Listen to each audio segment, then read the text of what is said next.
Hi, thanks for joining me today. Today we're going to talk about your nervous system on anxiety. When I was growing up, we used to see commercials about our brain on drugs. They would heat up a skillet and throw a couple eggs in there. And it was a very catchy commercial, and it got a lot of little kids' attention.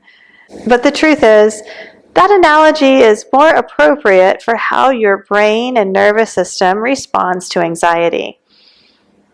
When we experience anxiety, our sympathetic nervous system is on alert. The sympathetic nervous system is part of the peripheral nervous system. And together with the parasympathetic nervous system, the sympathetic nervous system and the parasympathetic nervous system regulate the body through the peripheral nervous systems and information that comes from our environment. The central nervous system is made up of the spinal cord and the brain. And the central nervous system is responsible for relaying information to and from the brainstem to the peripheral nervous system and back again.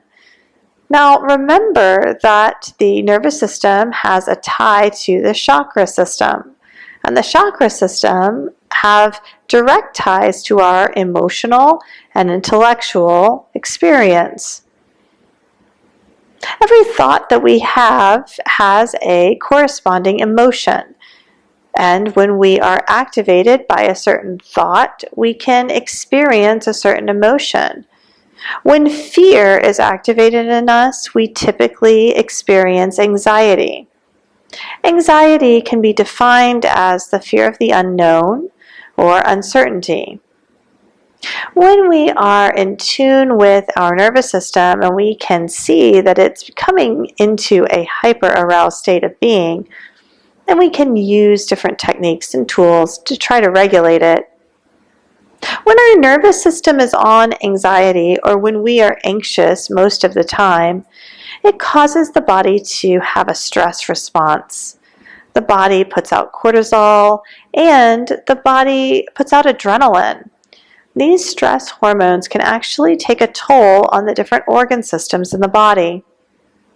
It's important to manage our stress and to create opportunities to have relaxation and reduced anxiety. If we're constantly running on anxiety, then we're constantly burning the candle at both ends. The body never gets time to relax or to rest. And when we relax and rest, we heal. In the next few videos, we're going to learn some ways to regulate the nervous system. We want to feel grounded and connected to the present moment. We want to be able to live here in this place rather than be thrown into a cycle of fear and reactivity. The theory from a yogic perspective is that if we can stay in a more grounded state of being, more connected to cosmic consciousness, pure awareness that is living and breathing us. If we can identify more with the awareness in which everything is arising and less with the I, me, and my, then we can be more balanced on a cellular level.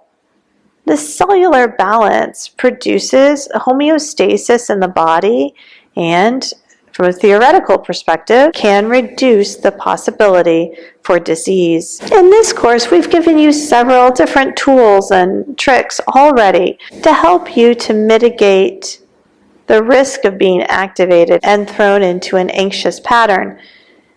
But there are other practices too that we want to share with you.